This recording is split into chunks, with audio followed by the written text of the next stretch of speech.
En este video abordaremos la carga del relevamiento anual para la educación común. Continuaremos con el nivel secundario. Hay que recordar que los datos que se carguen deben ser consignados a la fecha del 30 de abril del corriente año. Al ingresar al sistema de carga del relevamiento anual, se debe verificar que los datos en la parte superior de la pantalla sean los de su establecimiento y que sean correctos. De no ser así, se debe comunicar con el número que se ve en pantalla.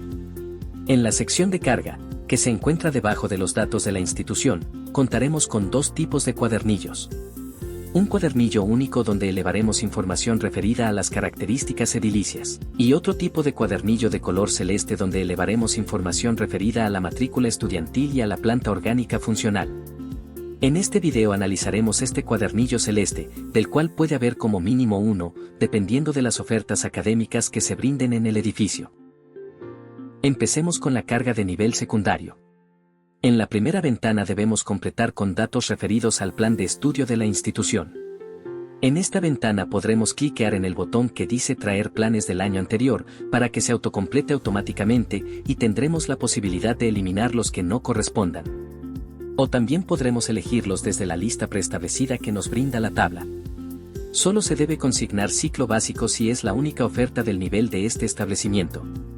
En el caso de la columna con el encabezado, certificación requerida para el ingreso, se debe completar con primaria de 7 años aprobado. Porque en la provincia del Chaco no hay instituciones de nivel primario de 6 años. En las columnas referidas a la norma legal vigente, se debe completar con datos referidas a la misma. En caso de existir varias normas legales que modifican a un mismo plan de estudio, consignar solo la última norma. Una vez finalizada esta parte, nos dirigimos a la esquina inferior derecha de la pantalla y cliqueamos donde dice Siguiente. En la primera pestaña tendremos dos recuadros.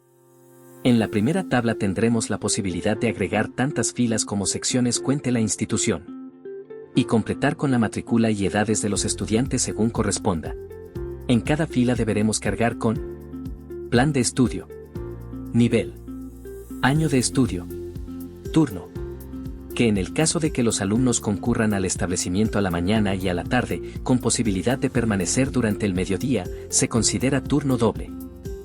Tipo de sección, la cual puede ser independiente o múltiple. Y los totales de estudiantes. Que en caso de no contar con estudiantes en determinada celda, se debe completar la celda con 0. En el siguiente cuadro, se debe completar las celdas con valores referidos al sexo de los estudiantes, discriminado por grados. En el recuadro 3.2 de la siguiente página, consignamos con la cantidad de secciones múltiples y multiplan, discriminando entre las que son exclusivamente de secundario o una combinación entre otros niveles. En casos de no contar con divisiones de este tipo, se debe completar con el valor 0. En la tabla consecuente, consignamos la cantidad de divisiones multiplan. En el recuadro 3.3, consignamos la cantidad de alumnos que tienen domicilio fuera de la provincia, discriminando entre los que viven en una provincia o país limítrofe. En la siguiente tabla, en el cuadro 3.4, debemos poner cuántos alumnos tienen nacimiento de origen extranjero. En el cuadro 3.5 se debe completar con la cantidad de alumnos que poseen alguna discapacidad, discriminando si estos poseen el código único de discapacidad o no. En la siguiente tabla se consigna el porcentaje de asistencia semanal de los mismos.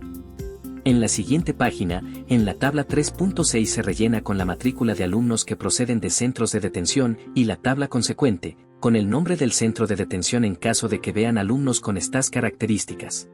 En las siguientes dos tablas, se nos solicitará cuántos estudiantes viven o proceden del ámbito rural y cuántos estudiantes pertenecen o hablan algún idioma indígena.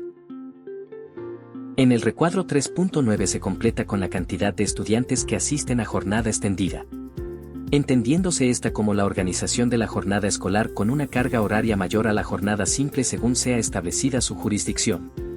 En la tabla 3.10, en caso de que la institución dicte un idioma distinto al castellano, se debe consignar la cantidad de estudiantes cursan dicho idioma. Si un grupo de alumnos cursa simultáneamente más de un idioma, consignarlo solo en más de uno. En la tabla 3.11, se debe consignar la cantidad de alumnos que asisten afines, en caso de que la institución brinde esta alternativa pedagógica. En la siguiente página, en la tabla 3.12, se consigna la trayectoria escolar de los estudiantes durante el ciclo lectivo anterior. En la siguiente página, en la tabla 3.13 se debe consignar el total de egresados del año anterior, discriminando por quienes lo lograron en tiempo y forma y quienes lo lograron con otra alternativa educativa. En la siguiente página, en la tabla 3.14 se debe consignar los cargos correspondientes al nivel. Se deben consignar todos los cargos, tanto los que atienden espacios curriculares como extracurriculares. Estos cargos se distinguen entre los que desempeñan dentro o fuera de la POV. En este cuadro no se deben considerar a los suplentes. En el cuadro 3.15 de la siguiente página sí debemos contabilizar solamente a los suplentes que se desempeñan con cargos en la institución. En el cuadro 3.16 se consigna la distribución de horas en la institución, discriminando si éstas se llevan a cabo fuera o dentro de la planta funcional. En la tabla 3.17 se consigna la cantidad de horas ocupadas por suplentes. En la siguiente página, en la tabla, la 3.20, se completa con la cantidad de personal que cumple con cargos no docentes en la institución, distinguiendo entre cubiertos y no cubiertos. En la tabla 3.21, se debe consignar las particularidades laborales de los docentes que cumplen actividad en el establecimiento. Es importante que leamos con atención esta sección, en especial en los casos de los docentes afectados. En la tabla 3.22, deberemos consignar la cantidad de personas que cumplen cada función docente. En este caso, se distinguen entre la cantidad total y la cantidad itinerante. Esto significa que la cantidad itinerante siempre será igual o menor a la cantidad total correspondiente a cada fila. Supongamos que en una institución se brindan dos ofertas educativas: secundaria común y secundaria adultos. La institución podría contar con un solo director que, aunque desempeña su función en ambas ofertas, estará consignado en la oferta principal, supongamos que en el de secundaria común, pero no en el secundario de adultos.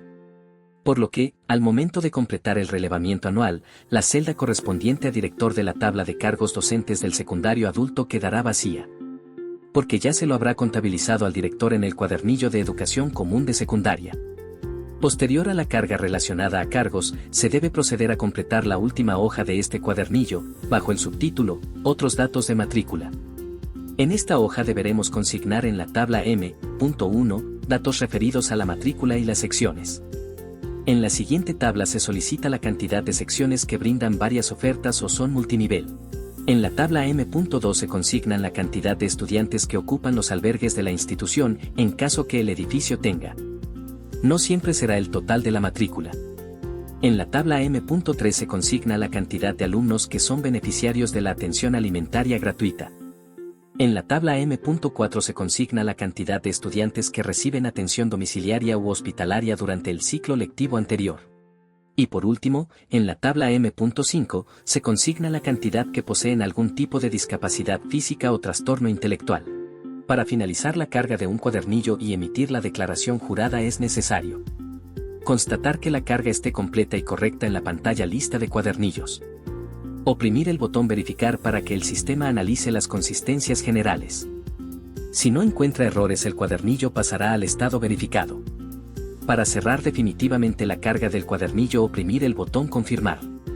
Luego de realizar estas acciones, podremos imprimir una declaración jurada que nos servirá como constancia de que realizamos la carga en tiempo y forma. Agradecemos mucho el trabajo que brindan a la educación. Dirección General de Planeamiento y Evaluación Educativa. Departamento de Estadística.